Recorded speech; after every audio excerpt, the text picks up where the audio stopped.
and we see surfaces, surfaces. And about 300 years ago, scientists, they started wondering, what was this wood, and what was this metal, and what was it really? So they start looking into matter.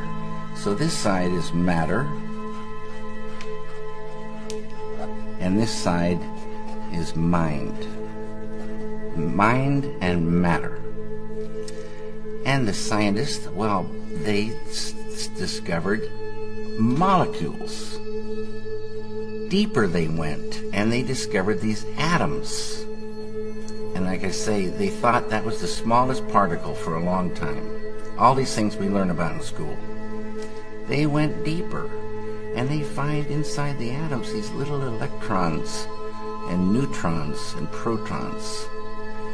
And they went deeper and deeper and deeper, smaller and smaller particles, smaller and smaller particles. They found 4 forces. On a deeper level, the 4 became 3.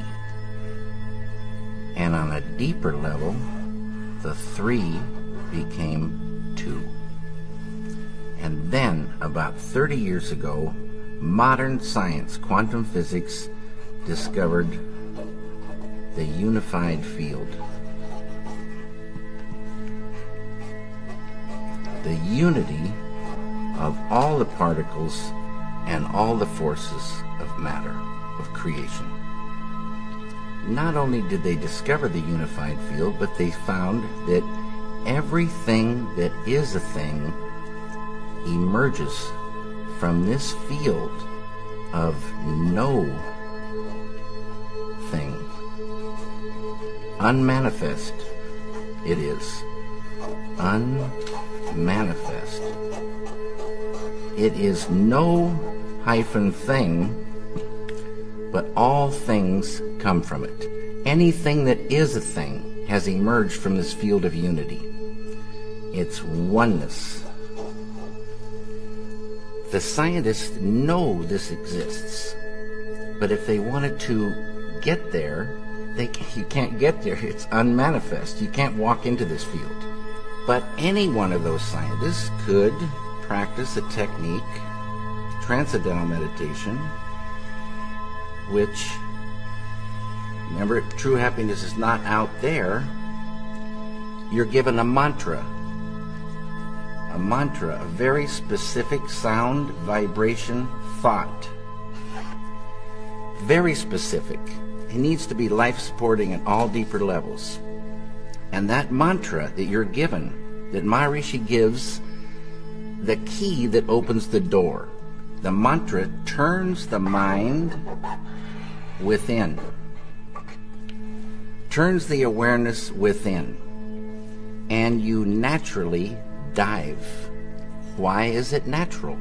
Because each deeper level of mind and each deeper level of intellect has more happiness. And the deeper levels of mind and deeper levels of intellect correspond to deeper levels of matter. At the borderline of intellect, you transcend. Transcend is the key word. It means to go beyond. You're going beyond field of relativity, duality, experiencing oneness. Pure, unbounded, infinite consciousness.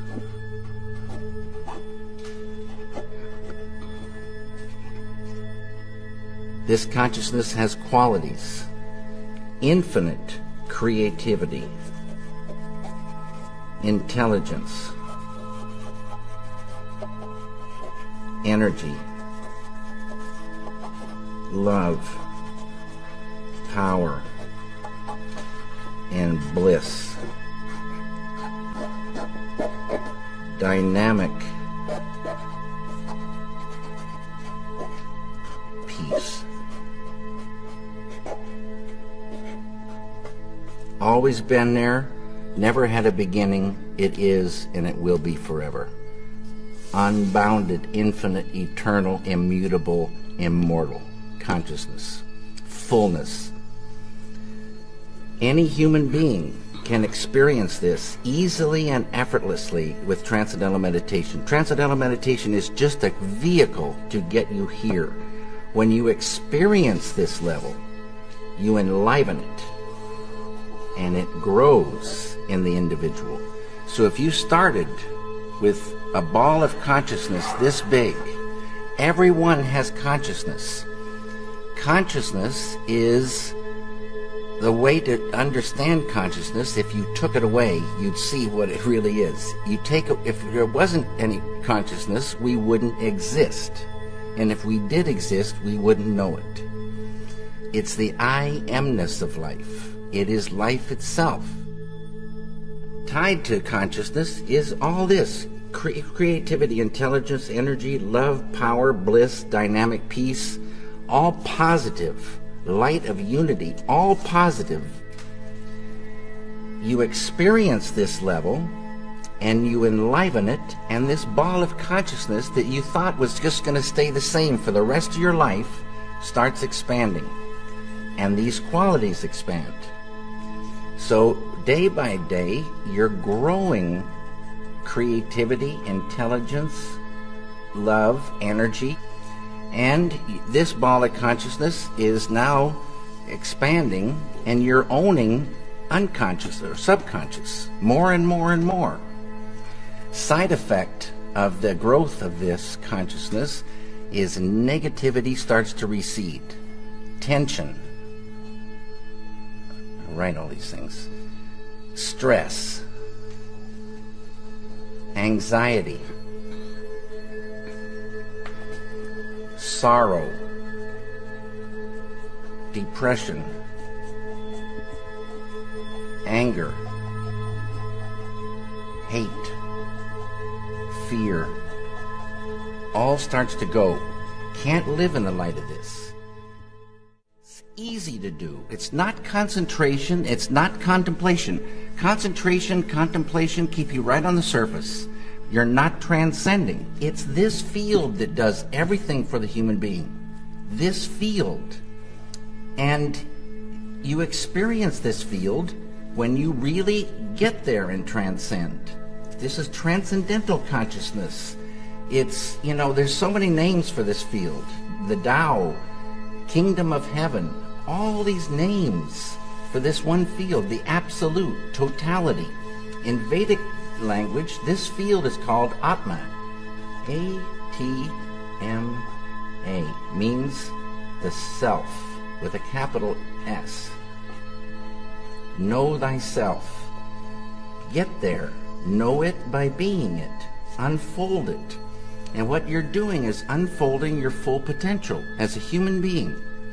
Your full potential of the beautiful human being is called enlightenment. And people can unfold their enlightenment. And this is all the thing tied to peace. It gets to the point where you couldn't hurt another human being. It would be like hurting yourself. This is the way it is supposed to be. It's not the way it is, but it would be so beautiful. But the key is there. This feeling, it just grows, and it's real. It's much more real feeling than our world, which is pretty much an absurd joke when, somebody is blowing children's heads off in the name of peace. It's a sadness. It's the old way. And now there is a new way to real peace, and nothing to do with killing. And so it's reached a point where you just wouldn't ever think to hurt another human being. And you travel in real peace, you travel and you meet friends, not enemies. The light of unity destroys the enmity in an enemy, destroys negativity. There's no more enemy.